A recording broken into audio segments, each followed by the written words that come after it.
This nugget is focused on project procurement management. At this point, it's important to take a step back and talk about the differences between this release of the PMBOK guide and the previous, as there are significant differences in project procurement management. Previously, project procurement management had 6 process areas. Now it's only 4. 3 of the 4 are the same: planning of procurements, administering of procurements, and closing of procurements match almost identical to what it was in the previous release, with the exception, of course, that the names have been renamed to follow again the consistent verb noun phrase. Conducting of procurements, however, is the amalgamation of 3 different process areas from the earlier release. Earlier we had plan contracting, and we had request seller responses, and finally we had select sellers. In this release of the PMBOK guide, they have been combined into the single process area called conduct procurements. Now, key is they've been combined. Everything the earlier release said in plan contracting, on requesting seller responses, and on selecting the sellers, all 3 have been effectively combined into the single of conducting procurements. Through the body of this nugget, I'm going to leave the phrases or the approaches called plan contracting, requesting sellers responses, and selecting sellers to provide that familiarity of those of you who have been in project management for some time, who have some familiarity with the earlier releases of the PMBOK guide, that the approaches are the same. We've simply combined all 3 of these into the single one called conduct procurements. And whether I'm referring to a section called request seller responses, or whether it is now part of conducting procurements, is really irrelevant in terms of the activities that we must do as project managers. So again, this is an important consideration as we're moving into this final knowledge area in the PMBOK guide itself, is simply that we have amalgamated these 3 into the one. So what is procurement management? Procurement management is probably one of the more misunderstood or poorly understood knowledge areas in the PMBOK guide, and that's simply because a lot of projects may not have a lot of procurement. A lot of projects may be delivered using 100% internal resources, in which case, why do we care about procurement if it's being delivered with internal resources? And the short answer is we don't. So therefore, a lot of project managers have limited experience with procurement. And with those projects that do involve procurement, often there is a separate procurement office, a purchasing office, within the organization that handles most aspects of procurement for us. So therefore, again, as project managers, we may have limited involvement with procurement. All that said, in order to pass your PMP, you need to understand what the PMBOK guide says is happening inside project procurement, and I will extend that in order to successfully deliver your project. If you have any procurement components in your project, we need to know what procurement is. It's not sufficient to say, oh, I don't know anything about purchasing of A, the purchasing department is doing that. If A is required for our project, we as project managers need to know what the status of A is, whether it's on track, whether it's on budget, whether it's going to be delivered on time, because the successful delivering of A is part of the successful delivering of our project. So what is procurement management all about? Well, it is planning the procurement, understanding what it is that our project wants. Is it a product? Is it a service? Is it goods? Is it raw material? Is it finished product that's going to be integrated? But it's planning the procurements. What pieces, how many, and when are these procurements required for our project? And then it's also determining the how. How are we going to buy this? Are we going to buy this on a piece basis? Are we going to buy this on a fixed price basis? Are we going to buy it on a time and materials basis? So there's a lot to planning the procurements, and it really boils down to making sure we have processes in place to deliver each and every good, product, service, raw materials, finished product that our project is going to require. Once we know what we need, we will then conduct the procurements. And conducting the procurements is, as per the previous release, associated with finding out how we're going to purchase it, talking to our potential vendors and making sure they understand what our requirements are, and that they understand how the project is going to interact with them, and then finally selecting the successful vendors and ensuring that they understand the terms and conditions that the project will expect of them, which leads into the next piece, which is administering the procurement, making sure that both the buyer and the seller, because procurement involves both buying and selling, understanding that how both the buyer and the seller are going to interact. What are the communications expectations? What are the delivery expectations? What are the payment expectations?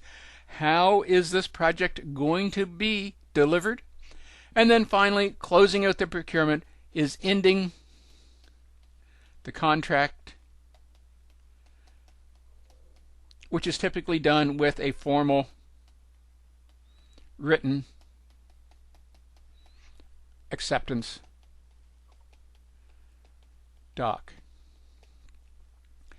In its most simplistic form, project procurement is very simple, and it's no different literally than going out and buying your weekly groceries. You need something, you go to a supplier, the grocery store, and you purchase it.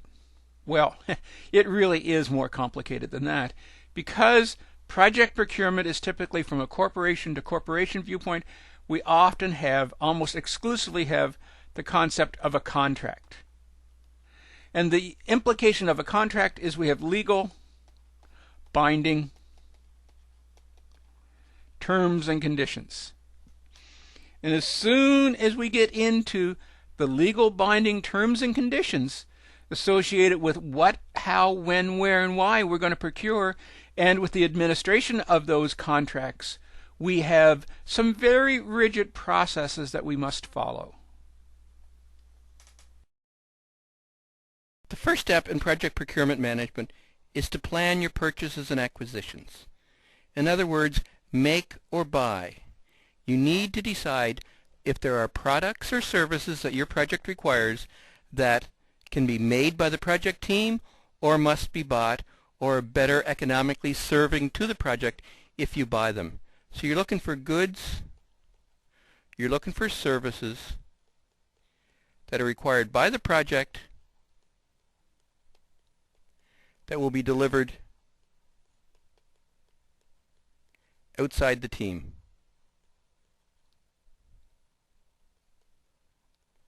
So that effectively is what the make or buy decision is all about. Understanding what goods, what services are required by the project, but they will be delivered by a third party that's not part of the core project team. If it's a make decision, it's not part of procurement management. It's part of standard project delivery and would be addressed in the work breakdown structure and the other standard project management activities that we've discussed so far. Buying is where procurement management comes in. Once you've made a buy decision, you then need to determine how much do you need to buy. Do you need to buy 1? Do you need to buy 50? Do you need to buy 5 hours? Do you need to buy 10 hours? You need to determine specifically how much of each good and each service you need to buy, and you need to determine when you need to be buying it. Are you going to buy it on the first day of the project, the first month of the project, 6 months into the project? It's important to make your purchase decision and buy your product at the time when the project needs it, so you're not tying up expensive project capital too early, but on the same behalf, by buying too late, you're causing the project delivery challenges because the goods and services required are not available in the time frame that the project team requires it. And then finally, your plan, purchase, and decisions, you need to determine how you're going to purchase. What style of contract are you going to use? Are you going to use a fixed price contract? Are you going to use a time and materials contract? How much control, how much management do you want over the project procurement process? We'll come back and discuss how or the type of contract in just a moment. Once you have determined your project purchase and acquisition process, you will develop your project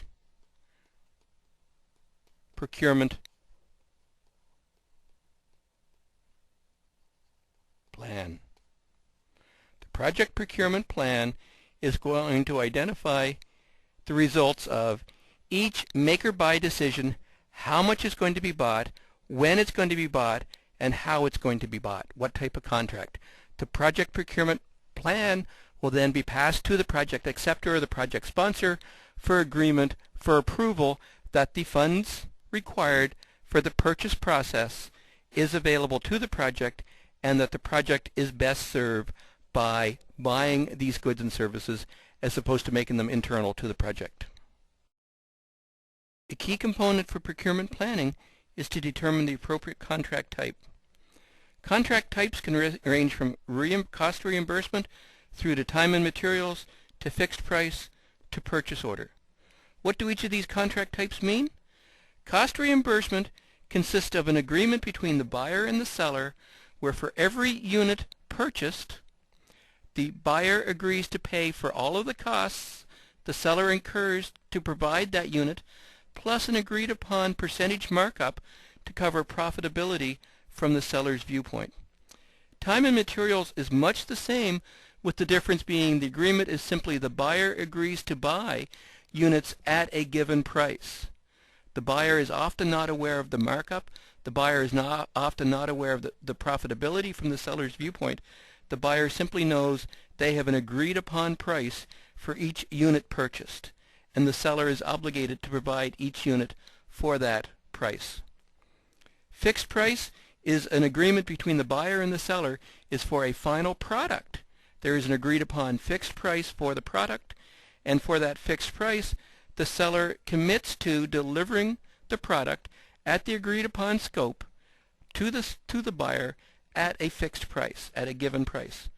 Purchase order is similar, the difference being a purchase order often covers a longer period of time, often covers a broader span than simply a project, where there's an agreement between the buyer's company and the seller's company to purchase units at an agreed upon price for a prolonged period of time that often extends longer than the actual project timeline itself.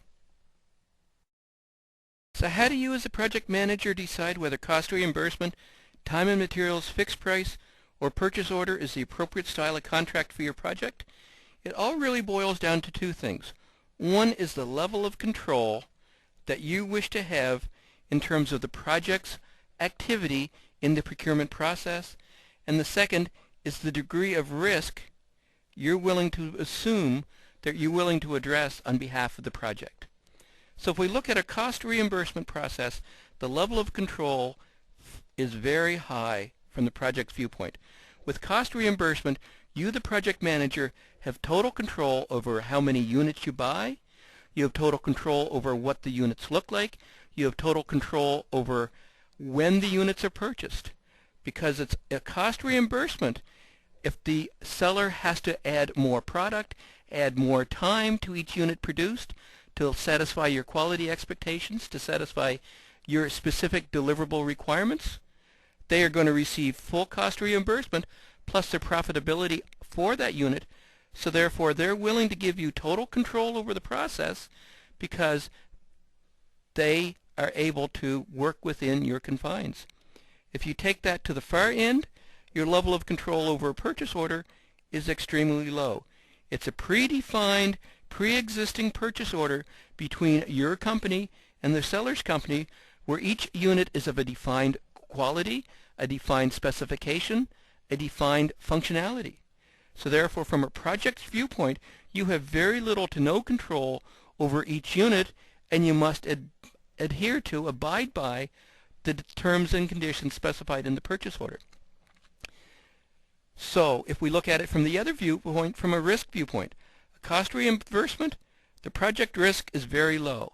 From a cost reimbursement viewpoint, as we discussed, you have total control over the process. You can work with the supplier, you can work with your seller to make sure that the quality is what you want. You can work with the seller to make sure the functionality is what you want. So therefore, the project's risk is very low because you have the control over the process to ensure the final deliverable is exactly what you want.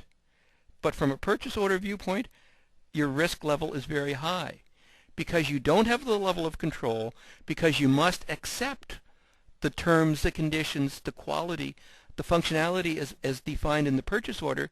Therefore, the risk to the project is extremely high that the end product, the purchase product, will not satisfy your project requirements. And if you look at the time and materials and the fixed price, it really is basically a continuous connection between the level of control your project gets and the level of risk as you go through the various types of contracts. So therefore, it's important as part of your purchasing process to determine what level of control you require over the process, what level of risk you're willing to accept as part of the procurement process, and then pick where in the spectrum your purchasing requirements will be best satisfied. In this discussion, we focused on the four very basic types of contracts: cost reimbursement, time and materials, fixed price, and purchase orders. In reality, there's an unlimited number of contracts, and the type and style of contract is probably limited only by the imagination of the buyer and the seller to determine some combination, some situation that best is described as cost reimbursement or time and materials or fixed price to satisfy specific project requirements and address the budget, the schedule, the financial issues. For example, cost reimbursement projects can be broken down as cost plus fixed fee, where it's the cost plus a predefined fixed fee, or it can be cost plus percentage of cost, or it can be cost plus incentive, or time and materials can be broken down to time and materials to max, or time and materials to a predefined limit, and then cost plus, or fixed price can be fixed price for the first 5 units, and then a time and materials for each unit beyond that, and on and on and on. It's very important that you as a project manager are aware of the type of contract that's being negotiated for your project, and that you don't get caught up in, if I can use the term, the smoke and mirrors as part of the sales process, where you have a vendor salesperson trying to invent a new style of contract that's going to most likely benefit the seller's company more so than your company. So it's very important that you understand the type of contract, the degree of control you're going to have over the process, and the degree of risk that you're accepting on behalf of your project based on the style of contract, and that it is appropriate for your contract, and that you're positioning yourself somewhere on this continuum of high-low control and risk levels that satisfies your specific project requirements. The next step in the procurement process is plan the contracting process. In other words, prepare the RFP, the RFI, the RFQ that's required to go out and solicit information from the vendors. If you're not familiar with these terms, RFP stands for Request for Proposal, RFI stands for Request for Information, RFQ stands for Request for Quotation, and basically this alphabet soup will be as wide and as varied as the number of organizations involved in the procurement process. Don't get hung up on whether you're producing an RFP, an RFI, an RFQ. Ensure that you're preparing the document that defines the process to be followed for the procurement process, and most importantly, that you're defining the scope of the procurement. Defining the scope of what you want to purchase is as important as defining the scope for your overall project. Just when you thought you were done with detailed scope definition, you need to go through detailed scope definition again in the procurement process for each and every component that you're going to be procuring, for each and every piece of the project that you're going to be buying. You need to ensure that the scope for your purchases are as well defined, that there is no ambiguity, that there is no room for interpretation when you're buying pieces for your project as when you're developing the overall project plan. It could be argued by some that the scope definition for the procurement processes needs to be more intense, more well-defined than the actual scope itself, and that's simply because you're entering into binding legal contracts as part of the procurement process, and therefore it's important that the scope definition is so well-defined, so ironclad, that there's no room for ambiguity, there's no room for interpretation in the contracting process, that it absolutely binds the seller to deliver exactly what you need for successful project delivery. So again, don't get hung up on whether it's an RFP or an RFI or an RFQ. What you need to focus on is that you're defining the scope for the procurement process, that you're defining exactly what it is you want to purchase in sufficient detail that it's going to be clear for the sellers that they can respond to your request and deliver a proposal that says, here is how our company will work within your project to satisfy your overall project goals. A key component to plan contracting is developing the evaluation criteria. You need to have a clear, defensible process that you're going to follow when you're going to evaluate the responses that you receive back from your vendors. I'll show you an example of an evaluation criteria that I have developed. This is a proposal evaluation sheet that I prepared for a proposal that I evaluated recently. This proposal evaluation sheet is designed to be completed by each evaluator and for each company that has responded to the procurement process. So the company's name would be entered here, and the person evaluating the response would be entered here. In preparing the evaluation sheet, which I've already done, you need to go through and understand the important criteria that's being used to evaluate each response. So one of the criteria we had was references, and we're going to rank each reference on a scale of 1 to 5, where 5 is an exceptional through to 1 below average. And then we're going to rank each one based on experience with package, experience with company, experience with the implementation, post-implementation support, and general impression. We have room here for the evaluator to give their specific rankings on the 1 to 5, as well as we provided weights that will be used in the evaluation process itself. So we believe the first 3 are more important than the last 2, so we've ranked each of these as a 2 versus the last 2 would be 1.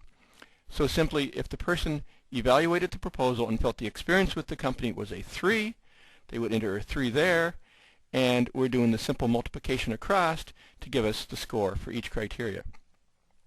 If we move down in our evaluation form, and here we're ranking it down, we're giving it based on the overall rank that we want references to be in the total project evaluation or proposal evaluation process.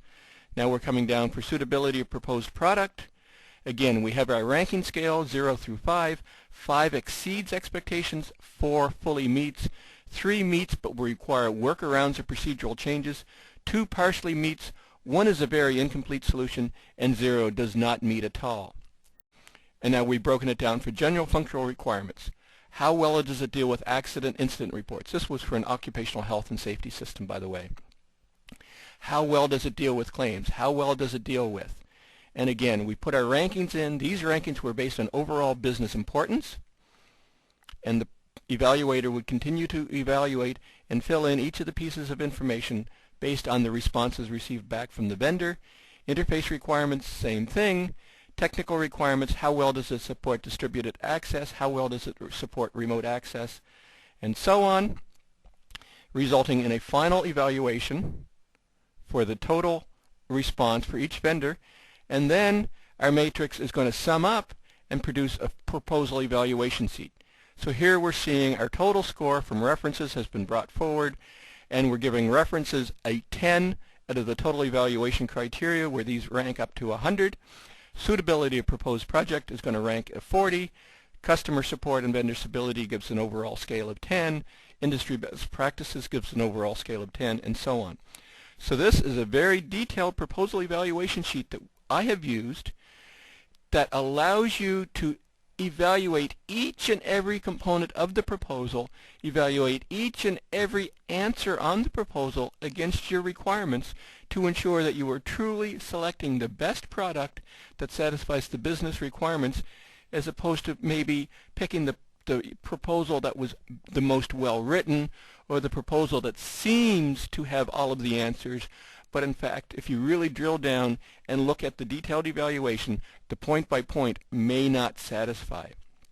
It's very important that you develop an evaluation matrix such as this to ensure that your evaluation process is fair, that it truly selects the best response, as opposed to allowing intuition or gut feelings, or I really think this is the best proposal to be evaluated. It truly evaluates you, allows you to evaluate and select point by point which response is going to best satisfy your project requirements. The next step in the procurement process is to request seller responses. In other words, issue the request, issue the RFP. Let qualified vendors know that you need to purchase something on behalf of your project. Who are qualified vendors? How do you identify qualified vendors? Will vary depending on the nature and type of purchase you need to make. Maybe your company has purchased the same type of product or service in the past and has a pre-qualified list of vendors who provide the product or service, in which case the issuing of the request is simple as contacting that pre-qualified list of vendors and saying, here is my current request, please respond with how you will satisfy this. Perhaps you need to advertise a little broader than that. Perhaps you need to advertise in the local newspaper saying, my project needs to buy X, please respond with your intention to submit, and I would be more than happy to provide the full RFP to you. This was appropriate if you believe there are qualified vendors in your local marketplace and that they will be reading the newspaper and be interested in responding to bids based on newspaper advertisement. Perhaps you need to advertise broader than that. Perhaps you need to advertise in a national newspaper to identify your request to a broader audience. Perhaps your request is very focused, very specific. Perhaps advertising in a trade magazine or enrollment in specific buyer-vendor forums will ensure that your request is issued to or is notified to a well-qualified list of vendors who work in that specific marketplace or in that specific market area. The key is ensuring that you're issuing the request to a well-qualified list of vendors, that you're going to get the best possible set of responses back. But on the same behalf, don't issue the request to such a broad group of vendors that instead of getting a manageable 5 to 10 set of qualified responses back from vendors, you get 250. You have to ensure that you're issuing your request to as broad an audience as you need to get a broad but manageable set of responses, as opposed to issuing the request to an extremely broad audience internationally and getting hundreds to thousands of requests back, which you would then be obligated to review and evaluate. Once you issue the request, you will probably almost instantly be in a clarification process. Although you have attempted to make your purchase request, your RFP, as clear, as unambiguous, as well defined as possible, that you've defined as clear a scope statement as possible, there will almost always be instances where your vendors request clarification. If vendor A requests clarification on point number 15, you should provide the clarification to vendor A, but I would suggest to keep the procurement process as level and as even as possible. You should provide that same clarification to all vendors. A common process is all vendor clarifications will be responded to at the end of a week. So every Friday at 3 p.m. we will issue email, a general notification to all vendors of all clarifications received this week. That ensures all vendors are receiving the same information and are able to submit their bids based on the same set of details. A process often used to ensure that all vendors are working from the same page is the establishment of bidder conferences. At a predefined time, all vendors are encouraged to participate in a bidders conference where all questions and answers will be addressed and all clarifications will be provided at that point in time. The key with requesting seller responses is ensure that your request for proposal goes out to a broad audience to ensure you get a range of qualified responses, but that you manage the audience so that you don't get overwhelmed with too many responses, and that during the proposal process itself, you're providing all of the clarifications required by vendors, but you're providing equal and fair clarification to all vendors to ensure that all responses received are based on the same set of requirements and any clarifications and modifications to those requirements through the actual purchasing process itself. The next step in the procurement process is to select the final seller, or sellers if you have multiple purchase requirements. It comes down to evaluating the responses. You've received multiple responses, 2, 5, hopefully not too large a number of responses back from the qualified vendors. You now need to go through and evaluate and respond to each one of the responses. Key is you need to use multiple evaluators so there's no personal biases coming into the evaluation, and you need to use the evaluation matrix that we looked at earlier, that we developed earlier, to ensure that the evaluation is fair and straightforward.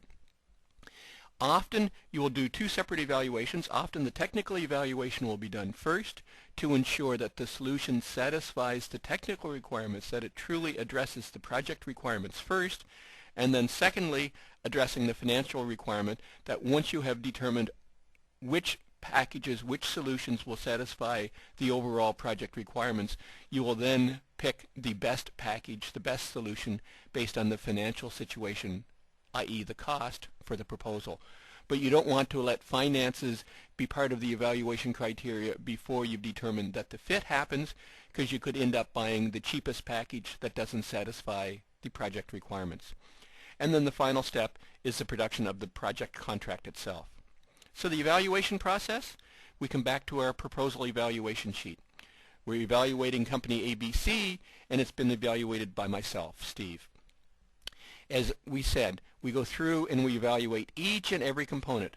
So I have, for this particular company's response, evaluated their experience with the package as a 3, their experience with the company with a 3, a 4, a 1, and a 2 respectively, and I've gone through and I've completed the complete evaluation based on the response I've received back from the vendor. I've done it for the suitability of the proposed project, all of the functional requirements, the interface requirements, the technical requirements, and so on. All of the information that I've done with my detailed evaluation has been brought forward to the summary sheet. So here I'm seeing for company ABC, evaluated by myself, in terms of references, they got a 6.25 out of 10. In terms of suitability proposed product, they got a 26 out of 40. That's not a very high evaluation. That may be enough in itself to discount this vendor from further evaluation, or you may want to go on and look at other vendors. It may be that this is the best solution, but you'll notice at this point in time, the cost of the proposal I have not evaluated. I need to go through and ensure that I have solid technical solutions first, and then once I have a short list of these proposals that satisfy the technical requirements, I would then go in and complete my financial evaluation and evaluate the components, the proposals, and based on the best financial price for the best technical solution. If we come back to the selecting of the seller process, the final step is the establishment of the contract. So once you have selected the final vendor, you then need to go into contract negotiations. You, the project manager, need to be very aware of the contract negotiations process. I like to think of a contract as two parts. Part one is the standard legal terms and conditions for the contract. Unless you have your degree in law, which as a project manager you probably don't, I certainly don't, I defer all contract discussions, all contract negotiations in terms of the pure legal aspects of the contract to specific legal authorities in my company or specific legal advice solicited by the company.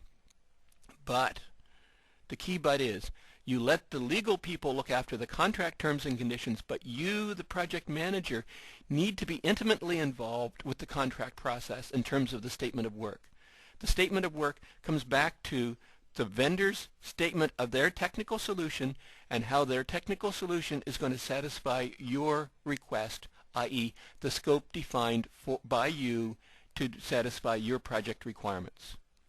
The statement of work ideally would be a straight carbon copy of the scope statement going into the procurement process, but often when the vendor does not have full compliance to all of your requests, you will need to modify the scope statement so that the vendor is then bound to deliver based on the modified statement of requirements, based on the modified scope, to ensure that you're dealing with all of the issues that the vendor can satisfy for your project, and that you, the project manager, understand how the vendor is going to address that.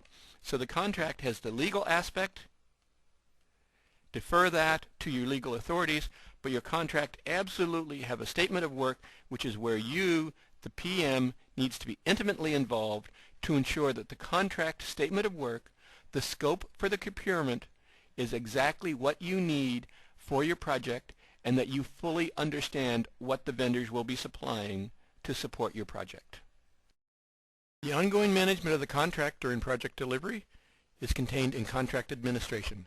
The key component to contract administration is contract compliance, ensuring that both parties, whether you're the buyer or the seller, are compliant with the terms and conditions of the contract. Many project managers simply focus on maintaining compliance with the statement of work, ensuring that the work under the contract is being completed according to the statement of work, according to the scope of the contract. And that is very important because that's how project success is measured. But it's equally important to ensure overall contract compliance. Because the contract is a legal binding document, it's important that both parties, the buyer and the seller, adhere to all terms and conditions of a contract. I'd like to relate to you a personal experience I had where I didn't manage the terms and conditions of the contract properly and had a contract canceled on me. I was delivering a project under contract and was meeting all of the statements of work according to all contact with the buying authority. Everything on the project was going well. They were happy with the work. The work was being completed on time. We were absolutely satisfying the terms and conditions of the statement of work.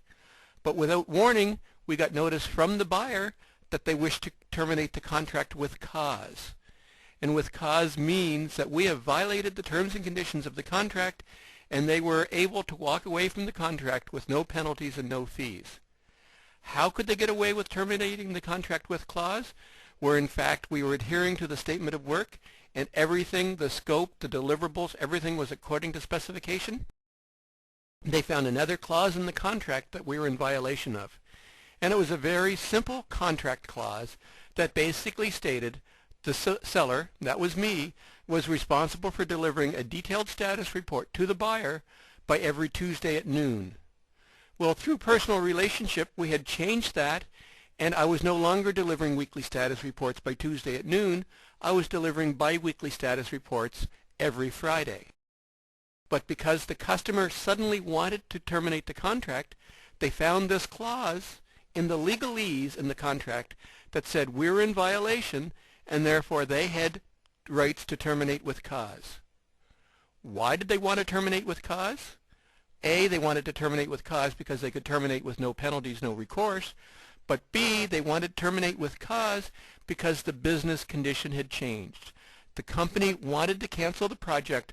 The company no longer needed the project results because the business environment had changed, and therefore they went looking for reasons to terminate with cause. And by something as simple as not adhering to a term and condition in the legal part of the contract, they were able to terminate with clause, and my company had to walk away from the contract partially completed with substantial work outstanding, substantial bills outstanding, simply because status reports were not produced according to a schedule, and I had not executed the proper change management to ensure that the contract was being completed according to details in the contract. So whether you're a buyer or a seller, be aware of all of the terms and conditions in the contract, both the statement of work and the legal aspects of the contract, and ensure that you're in total compliance with the contract. Another key aspect to contract administration is payments, the making and receipt of payments. The status of the payments, the state of payments, the terms and conditions of payments will all be contained in the contract, and again, it's important for both parties to adhere to those terms and conditions to ensure that both parties are happy with the fiscal relationship as part of the contract.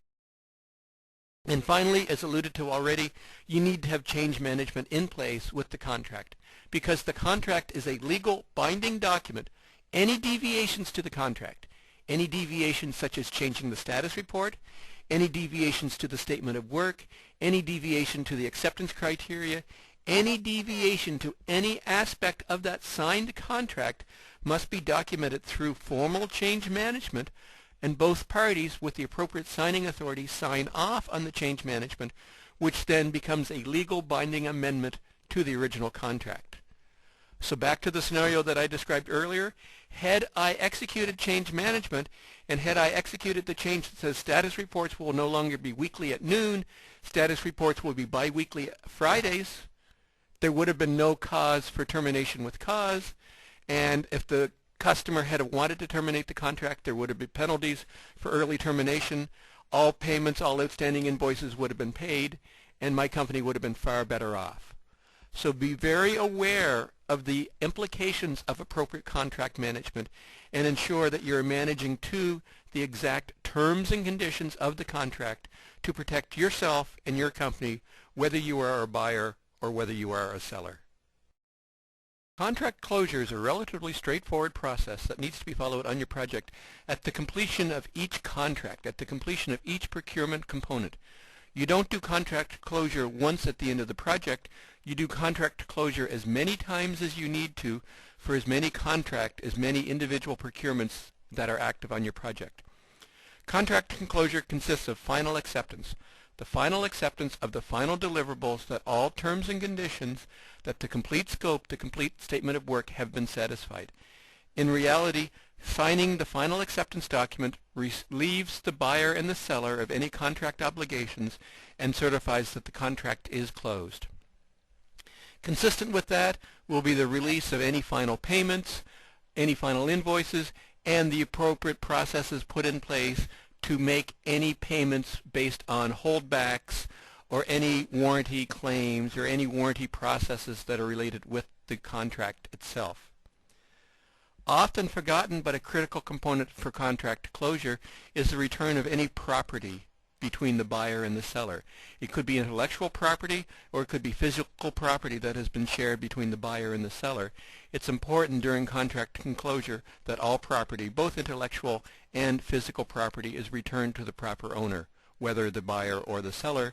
And finally, an often overlooked but very important aspect for contract closure, is to gather and harvest lessons learned. Simply stated, lessons learned. Would we do business with this supplier, with this seller again? Was this procurement process a good experience or was this a bad experience? What could be done to improve the experience for the next time that you deal with this particular vendor or with this particular supplier? Ensure that you follow the proper contract closing process for each contract. You will relieve your company of any future obligations by having that final acceptance document signed, and by putting in process the proper steps for final payment and release of warranty support, release of holdbacks, will ensure that it is a good experience between both companies, and both companies will be willing to embark on contracts in the future.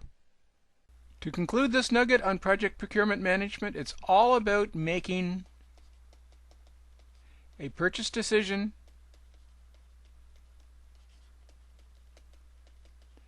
and then managing it to successful conclusion.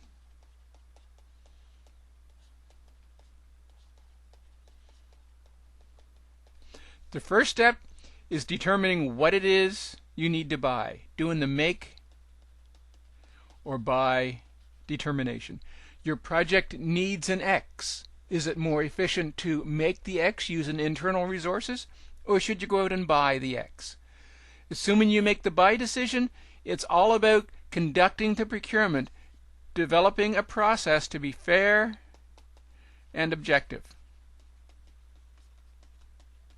Making sure that you're making the most appropriate purchase decisions that's going to support the objectives of your project, while at the same time making purchase decisions that are fair and objective and present your organization in the appropriate light. Probably the most important aspect of procurement is the ongoing administration of the procurement, ensuring that you're compliant with the contract.